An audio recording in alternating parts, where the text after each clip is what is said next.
on the Hamoons, the marshes on the Iran-Afghan border, and to discuss the impact of climate change and mismanagement on that area and the people who live there. The Karun is on the other side of Iran, and its impact, of course, stretches not only through Iran, but has consequences also for Iraq, which we will discuss. After the film, we are very, very honored to have expert commentary by Kaveh Medani, perhaps Iran's most foremost expert on water issues. He's a former deputy head of Iran's Department of the Environment, former UN official, and he's currently a visiting fellow at Yale and a visiting professor at the Imperial College in London. Kaveh has written more than 250 publications, and he's received a number of awards for his research, his teaching, and his outreach and humanitarian activities. So with that, sit back and enjoy Karun, and we'll return after the film.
دردم ای لازا بگردم ولاز سیارون مندم ای فام که میرم ای فام که میرم ای خلاصی وی دل تنگم بلای جونای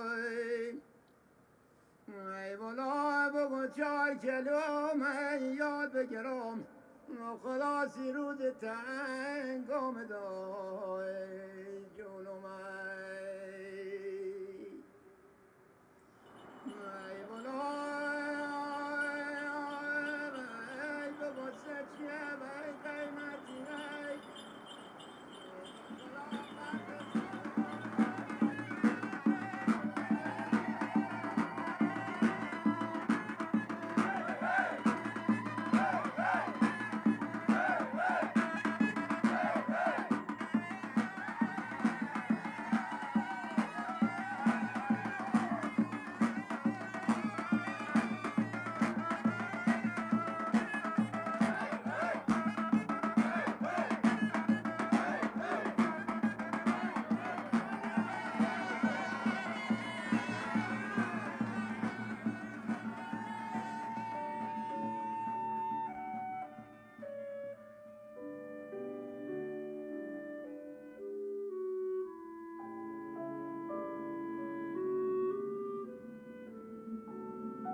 شهرستان کورنگی که امروز در اون هستیم و این مرکز شهرستان هست، سرمنشأ اصلی رودخانه کارون بزرگ هست.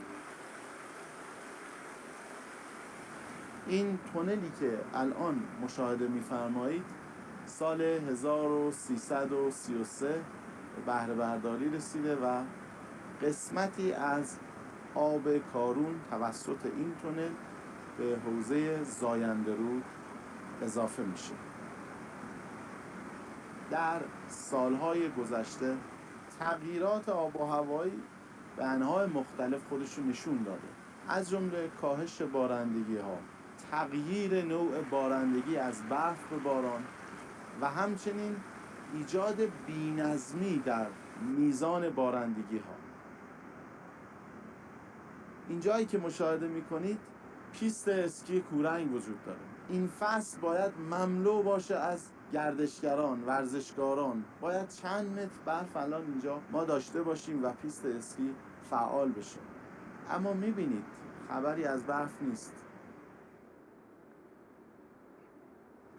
الان این شرایط رو در این فصل سال میبینیم بسیار کسالت آور هست و این شرایط نوید بخش آینده خوبی نیست و به ما هشدار میده.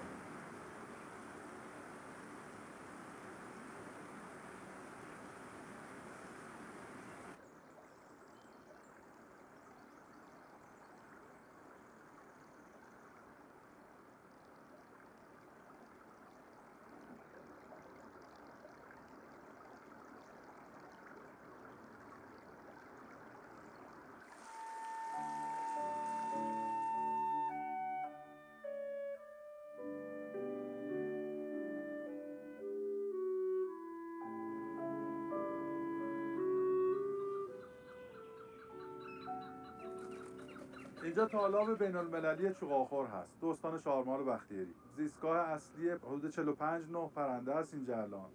میشه بگویی که یه جوری با زندگی مردم عجین این تالاب. متاسفانه خب الان برای فولاد سفیددشت و دشت سفیددشت الان از آب تالاب دارن میبرن و الان میبینی که امسال سطح آب خیلی پایینه. 2 ماه پیش آب تالاب کاملا خشک شد و این منطقه بسیار بکر و بسیار زیبا دقیقاً داره از بین میره به خاطر حالا یه کار خیلی اشتباهی که مثلا دارن انجام میدن.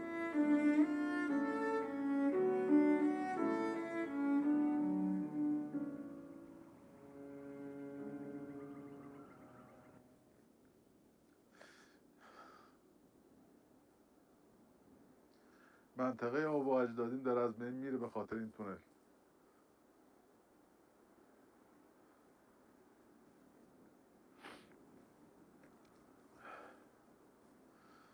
حیفه چوغاخور نیست خدا وکیلی، حیفه زیبایی نیست که داره از بین میره. به خاطر چی؟ 40,000 نفر مردم بدبخت کنن به خاطر یه کارخونه لعنتی. چند نفر اشتغال ایجاد میشه اونجا؟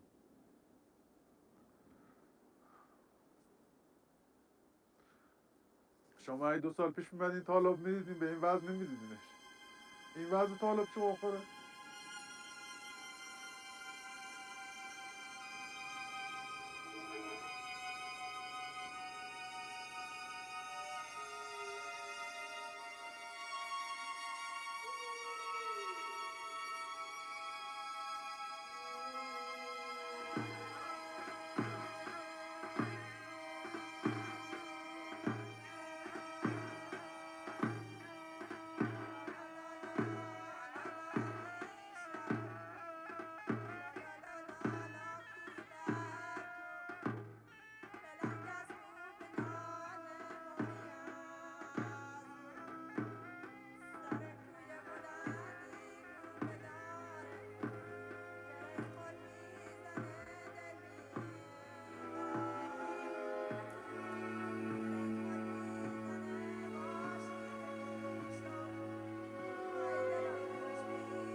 ما الان در محل دریاچه سد کارون 3 هستیم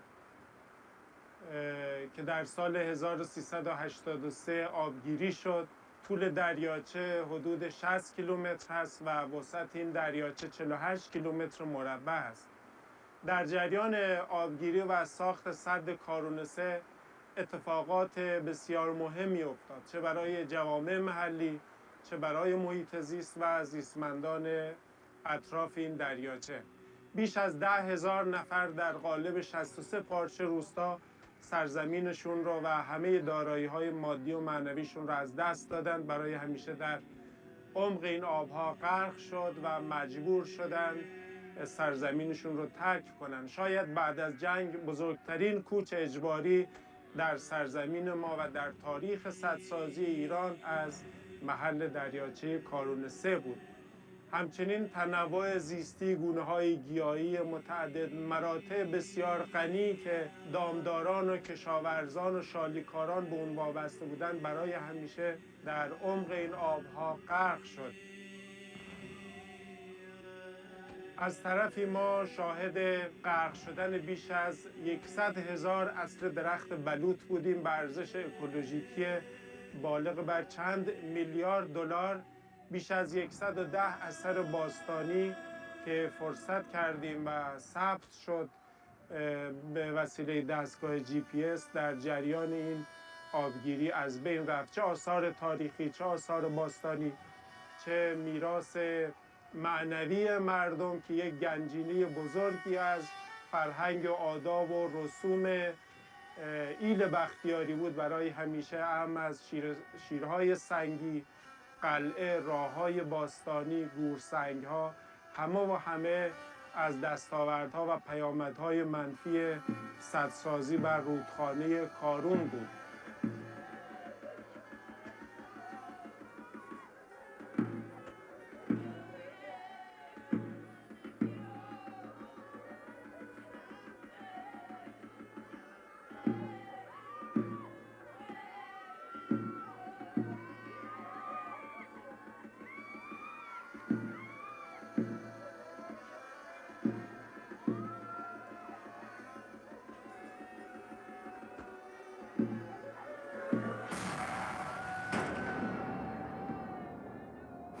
ما عملاً با سدسازی بر روی رودخانه کارون حقابه طبیعی جلگه، تالاب‌ها، کشاورزان و زیستمندان کارون رو محدود کردیم.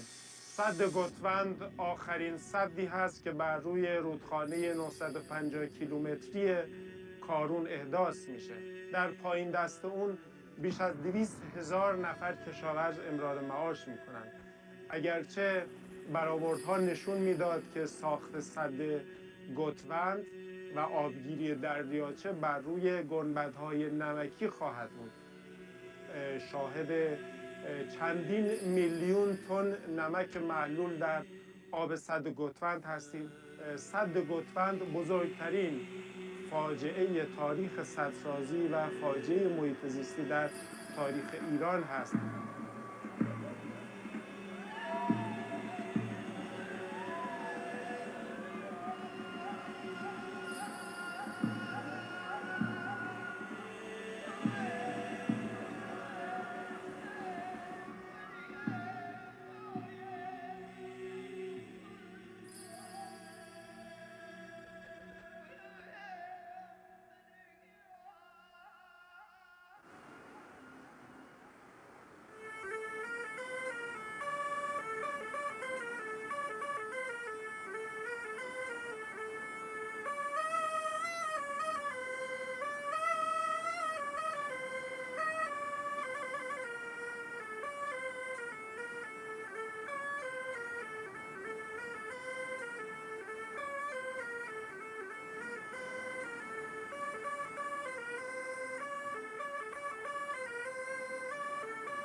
یا دلسیوا ربا ملایا امپرهات لمن تربط پیش بسی یا من کاران ربا بلبولا اهواتك شبيوت حقل مليوت ايدي تارست عيني وترهمت إلك صامخة لبنك يا من يا أغا ادخلهم أفري يا أدتان يدك يا شلمي وندي أفري نادري إديادنا يا هفشبرا يا دلسيوا ربا ملايا امپرهات لمن تربط پیش بسی یا من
قبلا خیلی خوب بود. خیلی خوب بود. اینجوری نبود. آب زیاد بود، میتونستیم بریم ماهیگیری، میتونستیم اصلا الان موتور ما نمیتونیم رو قایق مسافرت کنیم. هر جا بریم میزنه یه جا. کارون که اینجوری نبود.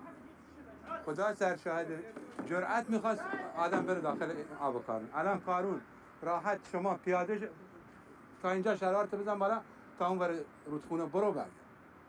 آبی توش نمیاد. این جزیره شد ببین الان یه هفته از این جزیره داریم اینجوری نبود خدا وکیل 3 تا دختر دارم جان 3 تا دخترم من اون بالا یه روز نشستم گریه کردم حالا نمیدونم میخوای قبول کنی اشکم در اومد من برای همین کار من بزرگ شده این کارو 47 سالمه از روزی که مادرم من به دنیا آورد تا الان ما 100 متر با کارون فاصله نداشتیم خونه 100 متر با کارون فاصله نداشتیم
مثلا از آباد تا پایین مثلا چه بگم یه 30,000 نفری که ما کارمون فقط ماهیه.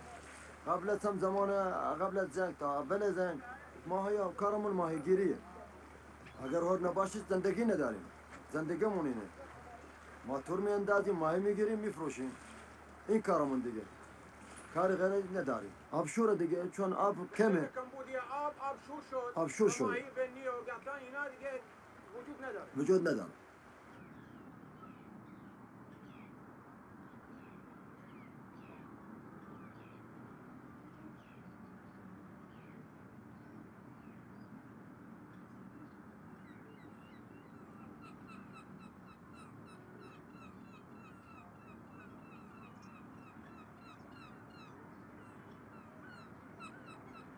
بعد از جنگ اولا تا 10 کیلومتری پشت هویزه از همین هور العظیم تا 10 کیلومتری پشت هویزه کلا هور بود.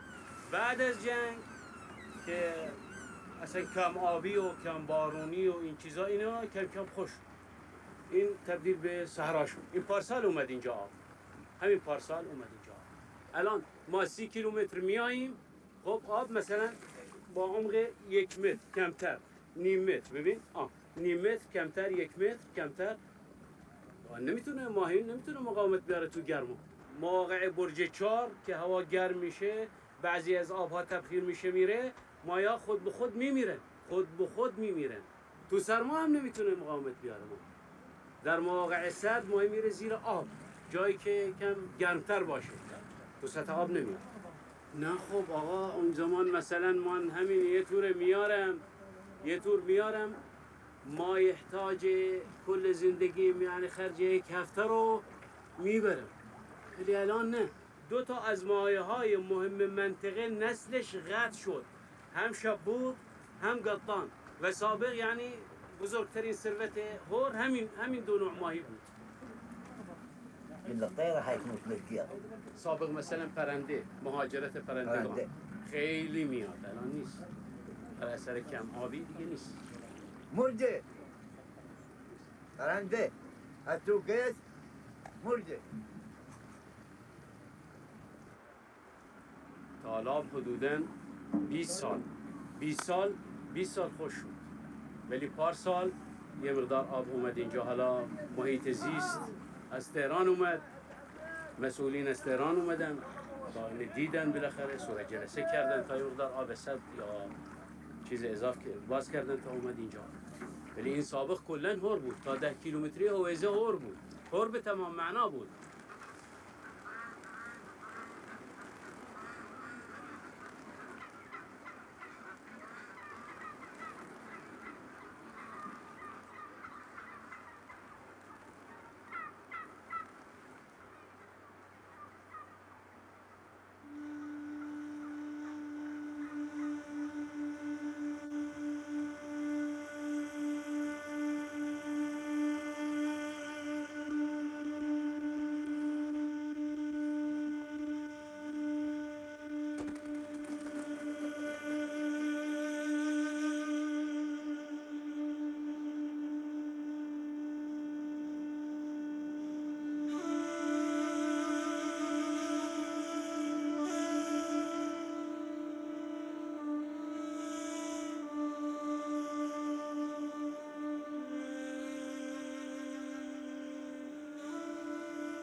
از اهالی روستای سراخی واقع در تالاب شادگان و وسط تالاب زندگی میکنیم و الان چون الان آبمون از رود کارون میاد، به خصوص از فاضل آب نیشکر شور شد دیگه، مردم کشتکاری نمی کنن، حتی ماهی هم در خود تالاب کمتر داره میشه دیگه. گامیشا از آب تالاب استفاده نمی کنن، ما باید بهشون آب شیرین بدیم، پاهاشون ورم میکنن، یا مثلا میبینی اصلا کلا بیاد بخوابه دیگه نمیتونه بلند بشه، در جا میمونه خوابیدن که ما دیگه مجبوریم میفروشیم یا مثلا میمیره میندازیم. خیلی ضرر کردیم تو خود همین سالهایی که آب شور شد، خیلی مردم ضرر کردن، هم به دامداری، هم مثلا به شکار پرنده، هم به ماهی، هم از خود نخلا که استفاده نمی کنیم زیاد حاصل، کشتکاری مثلا هم نمی کنیم تو خود ای تالاب دیگه، هم آب کمه هم آب شوره.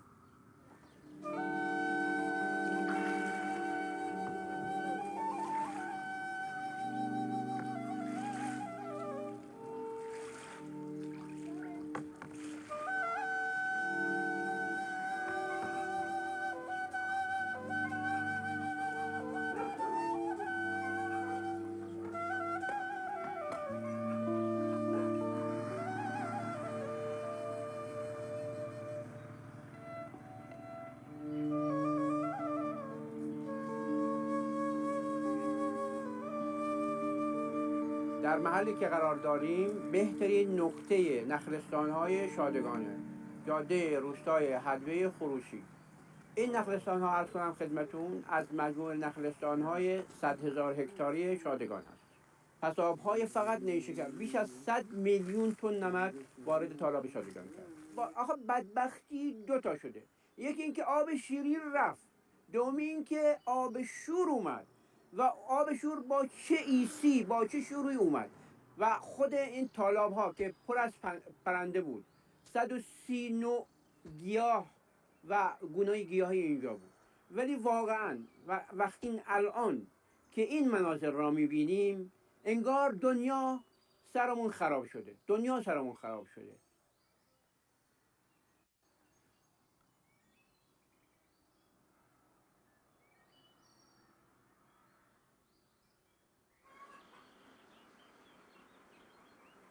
با آنکه قبلا ما از آب جراحی آب شیرین استفاده می‌کردیم، حالا بالعکس از آب شور استفاده می‌کنیم.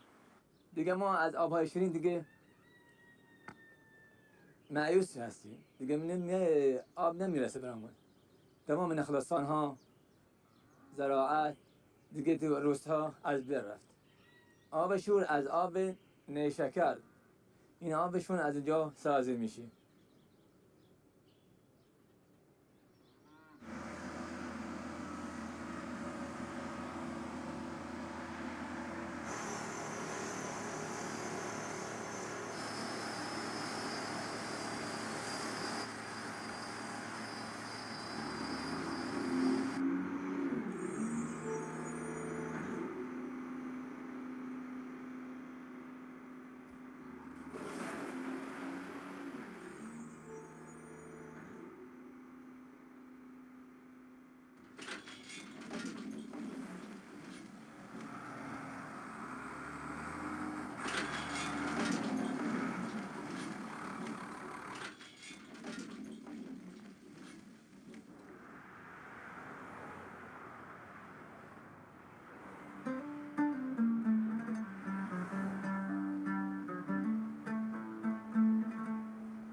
بونگه خیارا یعنی بیری که توش آبه سنگ پرت نکنید چون مایه حیات است.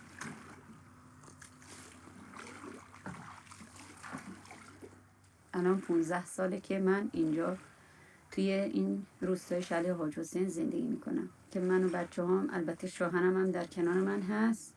گهگاهی که اگه دیگه حالشون خیلی نامساعد نیست با من نمیان، ولی مهدی و یونس در کنار من هستن. این روستا قبلا اجدادم، خانوادم، پدرم، عموام همه توی همین یه چند تا روستا اونور نشسته بودن. زمین سرسبز بود، خیار، گوجه می‌کاشتن، محصولات زیادی داشتن، ولی از اون زمان تا الان خیلی فرق میکنه. شوری آب، کمبود آب، زمین خشکه، نگاش کنی همه جا خشکسالیه. مردم کشاورز دیگه اینقدر خسته شدن، آسه شدن که دارن میزنن به شهرها، مجبورن اونجا کار کنن آزاد. اگه ناراحت میشم تنه درختو میتکونم. ما عربا میگیم نخل ما عندك لسان، یعنی زبونی نخلی که بی زبون میزنیمش، میگیم نخلی که بی زبونی یه حالی به حال ما کن.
Wow, that's a hard film to watch. Kaveh, if you could unmute yourself. Yes. And return to us. Let's talk about what everyone has just watched. I mean, there are parts of it that are just so heartbreaking, particularly the raw sewage that goes in at Ahwaz, the pollution from the oil drilling from the sugar factory. I think the question, the main question I have for you is, what can be done now to try to clean up this river is it too late? I mean, this movie was made in 2019, so I would imagine that the problems that it highlights are only worse. If you were still working for the government of Iran, for the environmental department, what steps would you suggest to try to bring this river back to life? When it comes to the environmental problems, it's always late, but never too late to take action. We have to do something, and so do you have two options: either to fight this, admit the reality and fight, or just say that surrender and say this is the future and we're going to go down, and things are going to get worse. The worst thing which can happen is losing hope, and giving up on actions. It's really hard, and things will get harder and harder. The later you want to intervene, the harder it is to solve the problem. What we are seeing in Karun, what you saw in this tragic documentary, is just a small, I would say, scene of what is happening in Iran, in the Middle East, and in a lot of places in the developing world where developing economies just wanted to copy the West, and then they didn't have the right, I would say, sociopolitical infrastructure to adopt these development models. And when the Westerners realized they have failed and tried to fix their issues and change their path, they're still unable to fully revise their development model. So it is much harder to do that in where economies are failing, where there are lots of problems. So there is no short solution to this problem, unfortunately. Whoever is promising to come up with a revolutionary solution which can solve the problem overnight is either a liar, a big liar, or highly ignorant.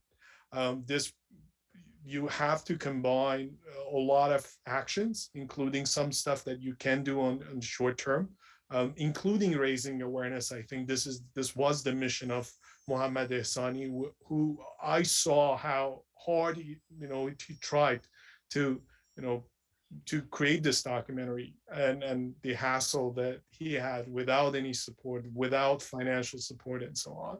So raising awareness, telling people about their rights, telling people about the problems that exist, the solutions that are, in the short-term solutions and long-term solutions. Short-term, try to fight pollution, use some technologies, but the reality is that unless Iran fixes its economy, and this is something I said on the government, and I keep saying that unless Iran tries to address its economic issues, we will not see any solution to this. Iran would become more and more dependent on its natural resources to sustain to itself, to survive. And Iran is functioning in a survival mode, in its resistance economy mode at the moment. And we will see more and more of these problems. So it's the nature which determines the future. It's the droughts and floods and heat waves which determine how the future would look like. And any extreme event can turn into a big trigger, as we just recently saw in Iran, in Khuzestan. The protests in Khuzestan, were they directly related to the fact that dams, factories, and so on have diverted water away from them? Was that the real and proximate cause? So we have to understand the difference between catalyst and causes. When it comes to the cause, we are talking about the accumulation of anger and dissatisfaction for lots of reasons in Khuzestan, in the rest of Iran, including the environmental injustice problems. That the Khuzestanis are angry, and they have the right to be angry for what the government has done. A resourceful province that has paid for the development of Iran. We in the West also owe to Khuzestan for its oil and for our quality of life. But the population of Iran and the many governments and fighters and ideologic groups in the region also owe a lot to Khuzestan, because the money comes from this province, which has a lot of oil and also natural gas and other resources, but it also has a lot of water. It produces power, hydroelectricity, which goes into the national grid. It produces food, which goes to the rest of the country. It has industries which employ a lot of people. So people are mad because of injustice issues. I don't think the Khuzestanis are mad because others, can turn on their electricity and enjoy the resources of Khuzestan. They're mad because they have not equally benefited from the resources they have. As a person who grew up in Tehran, I might have benefited much more from Khuzestan's resources in the capital than people who grow up in Khuzestan, and there are who are thirsty, who don't have access to clean water resources and to other infrastructure. Now, the situation in Khuzestan, drought and the news about water transfer, the dying wetlands, and all these together created that moment that people came out and shouted, and it justified their expression of anger. Once these things start, they are no longer a water protest. I don't call them a water protest. I don't think the Syrian crisis was caused by a drought. Maybe drought played a role. I don't think the Arab Spring was caused by climate change. I don't think the issues in Afghanistan were caused by environmental problems. So we got to, in the West, we have to avoid becoming reductionist and looking at simple correlations and say, oh, here's a drought, here are protests, so climate change is causing, national security insecurity problems in Iran, or national security issues in the country. So the recent problems justified the expression of anger. Water transfer is part of the story, is not the full story. Part of water is being transferred to other regions. And notes that, we watched, through this documentary, this was the purpose that Mohammad Ehsani wanted to show socially.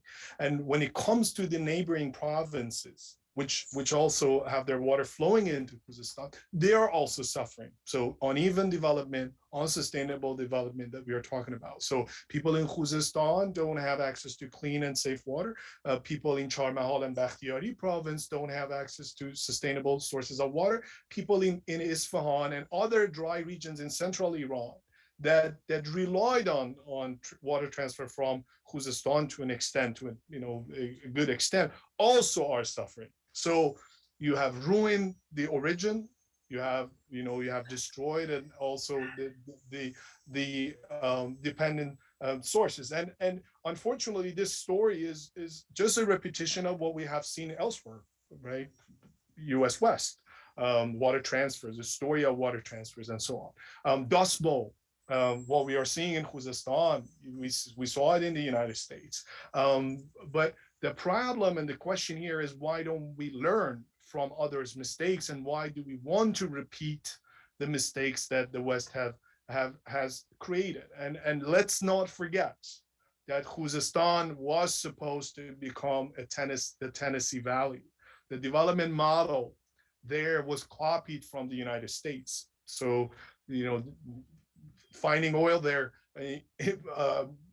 exposure to the American culture or American consultants and so many other things also drove this sort of development model in that part, which was apparently unsustainable. Now combine that with corruption, with bad decision-making, bad management, bad economy, and lots of other problems, this is the outcome you're gonna get. So the recipe is there, you have all the ingredients, and now you fall into a situation that you have no short solution. And I tweeted earlier this morning, people were asking me to comment on the incoming minister of energy, water and power, if he's going to get enough votes from the parliament. And when you look at his plan, there is, it's a wish list. There is no practical solution there. So people are coming into office one after another. They ignore the reality on the ground, make big and ambitious problems, and they cannot deliver. And things are going to get worse and worse. Let me stop you for a minute. I see people are already beginning to put some questions in the Q&A function, so let me gather a couple of them. Faye Mokhtar asks whether the steel factory has been a big problem. And I mean, we have, of course, you mentioned the economy of resistance. Iran is under sanctions. It's trying to make everything at home that it would normally import. Should Iran not be making steel along the Karun? And also, I have a question about the source of the salt water, and I assume that is, that is a function of less fresh water coming down, which allows the salt water to intrude into what was a freshwater area. But perhaps you could explain that as well. So start from the latter. Depends on where, in the flow has been reduced. The river doesn't have enough flow there. You get saltwater intrusion. You go upstream, then you have the issue with all the agriculture and farming that is happening. Lots of pollution coming in. EC goes up, and you have salt issues as well as other pollution. And we have the infamous Khuzestan Dam, which is a major salination plant in Iran, whereas the rest of the planet have been interested in desalination plants, which are also unsustainable in the long run. Iran has created a salination plant by building this dam that we saw also in the documentary. Now, going to the first problem, you cannot single out one product and say, should Iran produce steel or not? Should Iran produce wheat or not? Should Iran produce rice, watermelon, etc. So you have to look at how much you're gaining with the amount of water that you're spending. So water, Iran right now is using non-renewable water for production. Value of using water in some industries are much higher, including steel might be much higher industry to water spend for producing cucumber and tomatoes. They don't have, tomatoes and cucumbers don't have strategic value for Iran under sanctions or not.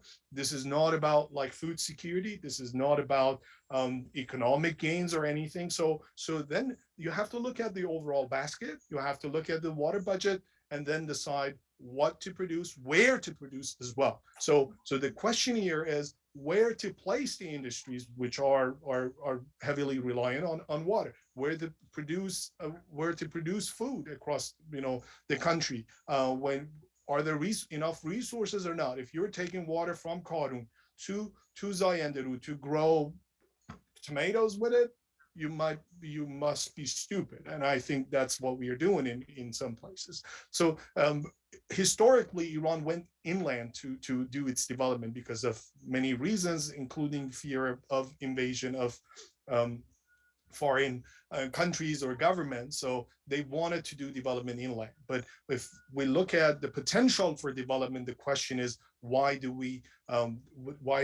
hasn't Iran developed along its coast in the south, where you have the exposure to the rest of the world? The whole world knows the value and importance of the Persian Gulf and the Gulf of Oman. So Iran could have gone closer to these places, could have done some of the development there. And this is, I think, what we question. It's not about don't produce this, don't produce that. But right now we are hearing the plans about desalinating water and taking it to Mashhad, for example, kilometers away, to Yazd, to Kerman.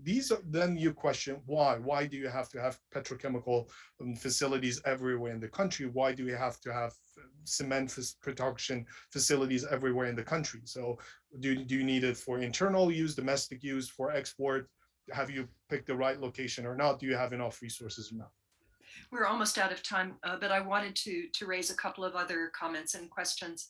One was a question of whether the international community could do anything to help in the cleansing of Karun. And of course, we have issues of sanctions, as we well know, which have gotten in the way of that. And then a comment from Amatzia Baram, who is an expert on Iraq, who is watching this and notes the influence of the salinization of the Karun on the people of Basra.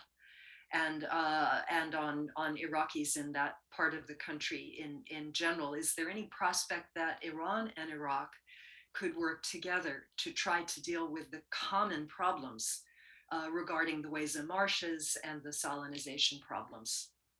The common threat is they consider the U.S. as a common threat. They're cooperating on that. I wish they also saw water limitation and environmental problems as a common threat, as a serious common threat to both nations, and would have taken action on those. I don't see that in the long, given the status of both countries, the economic status and the political status of both countries, I don't anticipate any quick action on that. And the two nations are dependent on each other. We already know how, for example, dust storms are affecting both countries. We already know how development in let's say Syria, Turkey, Iraq, and Iran are affecting the citizens of all these countries with the dust storms, with the wetlands that have dried up, with the chemicals left from the Gulf War and the other wars in the region. So in the ISIS and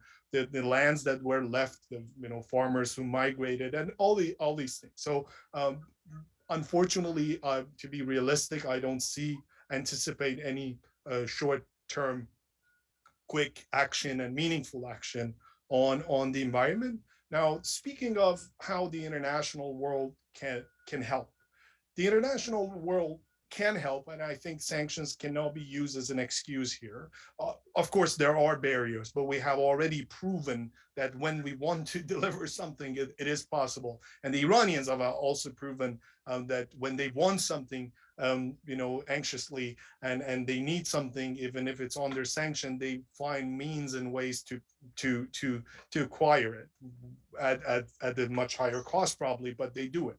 Now, the environment is not a top priority for them. But let's start with this. When it comes to the problems of the Middle East, the very first thing we need to do in the international community is to educate ourselves, to understand the reality on the ground, that is it the environmental problems which are causing these national security problems, or environment is just one piece over there, and the reason that the environment is being affected is also because of the other issues in the region: bad governance, corruption, lack of transparency, injustice, and so on. So let's revisit our understanding of topics such as environmental security or climate security and these things. Let's revisit our understanding of how climate events and extremes can play a role in causing protest and national security problems and so on. That's the first thing that we need to do.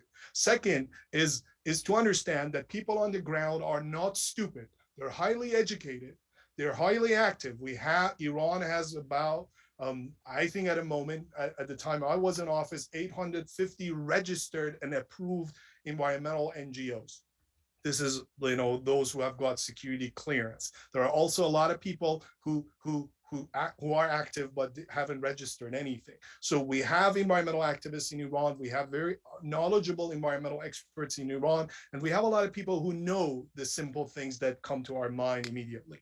The problem is institutions, implementing major reforms and policy reforms need some reforms in the water sector, need some reforms in other sectors. And if we ignore those realities, those complexities, then our solutions are funny. Our solutions are impractical. So it's not about technology and going in and solving the problem overnight. It's about understanding how the livelihood of people are dependent on water. It's easy to prescribe, don't grow this, don't do this, don't do that. But you have, what do the farmers, what should the farmers do? What should the people employed in different industries in Khuzestan do? And all these things that we have to think about. Plus, we have to also, in the West, think about our development model and the coordinates of development. As long as we are promoting GDP growth as the best thing, as the best indicator of success in the West, and we are showing them that the style of life and the improved quality of life is having big houses and lights all over the place and eating steak and having big dams and skyscrapers, don't expect those people to give up on their ambitious development plans and you know, their efforts to copy you. I think these are the things that the international community must do, and self-education is the first step. Well, unfortunately, we are past our time. I think everyone can see, Kaveh, how incredibly passionate you are about these issues. I encourage people to go to your website. I encourage people to follow you on social media. The film will be available.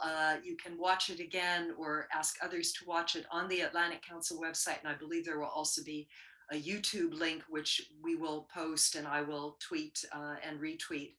I want to thank everyone who joined us today. I know there are a lot of distractions in the world, but I do think this is one of the most important issues. And I think that, yes, we should examine our own lifestyles as well as we criticize others for trying to imitate our way of life. So everyone, thank you again very, very much for joining us today. A real pleasure to have you. And thank you, Kaveh. Thank you, Barbara. And you know, let's hope for the best for the people of Khuzestan, people of Iran, and our brothers and sisters in Afghanistan. And the people of Iran in the last few days showed, you know, their friendship to the people of Afghanistan. And we just don't know what's going to happen, but let's be hopeful. Let's stay hopeful and try our best to enable a better future rather than projecting a dark future. Absolutely. Absolutely. Thank you so much again. Thank you, everyone. And be well, be safe.